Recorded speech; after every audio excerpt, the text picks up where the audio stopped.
Distraction isn't just scrolling on social media, it is a form of ignorance.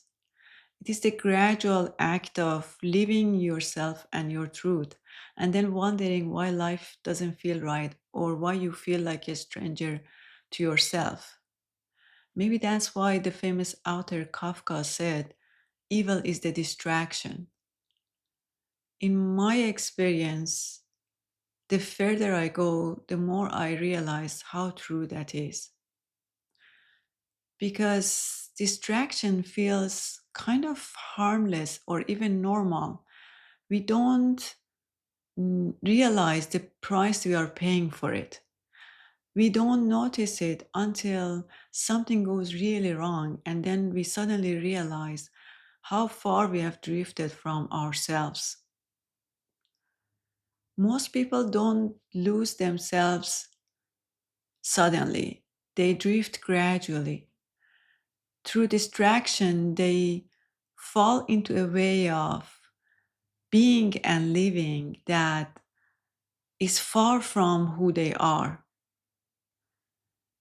Through distraction, they lose their touch with their inner signal, with their inner guidance, the part of them that tells them when something is off and helps them find their way back. Most people, even when they feel something is off, they try harder to distract themselves instead of looking at what is going on and what the problem really is. And then as a result, they blame their circumstances for whatever that is going on. So they either try to adjust to those circumstances or they push themselves harder to change those circumstances. But none of that works because the problem is not their effort, is not their flexibility. The problem is they are not connected to the part of themselves that knows the way, that can guide them. They are not connected to their soul anymore. When we are constantly distracted, we don't catch those signs of misalignment early on. So we keep ignoring our emotions. We keep letting that voice in our head run our lives.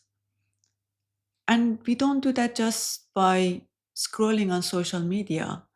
There are more dangerous and less obvious ways that we distract ourselves, that they seem um, normal or even responsible.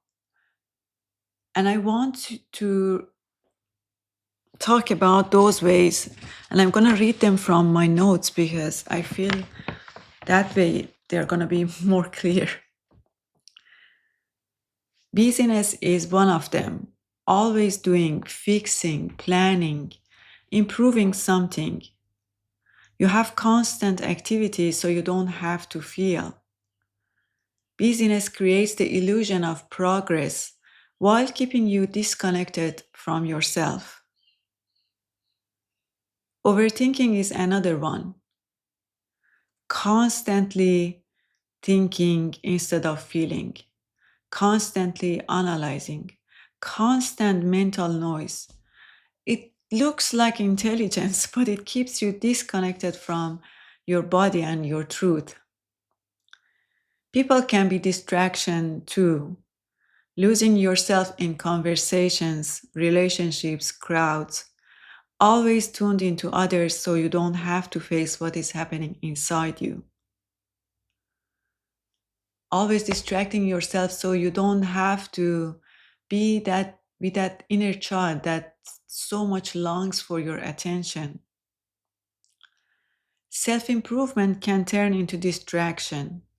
Always working on yourself so you never have to actually be with yourself. You keep reading another book, implementing another method, another teaching.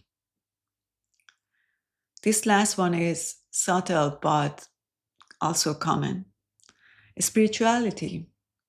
Using a spiritual language to avoid reality, calling avoidance flow, calling fear intuition, calling suppression peace.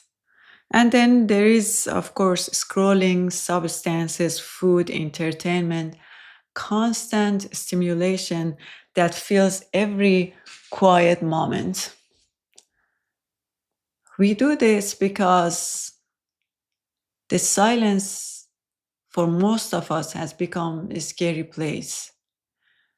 We kind of unconsciously know that if we stop distracting ourselves, then we have to see things that we don't want to see. We have to face the emptiness of the life that we have built for ourselves.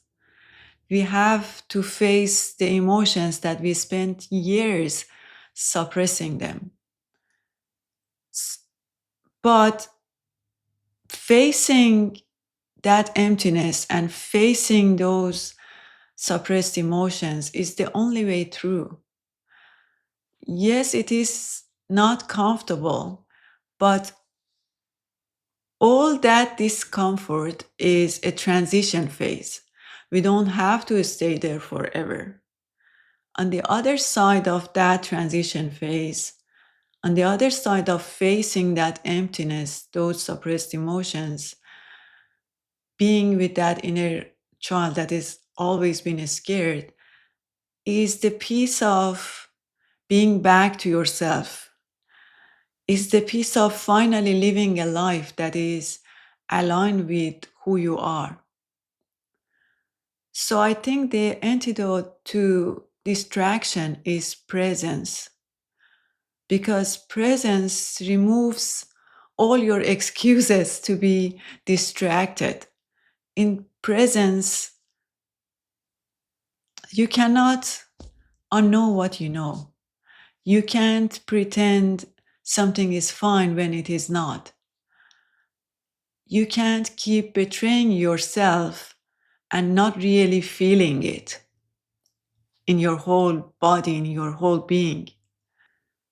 So I think distraction builds up and maintains a false self-image,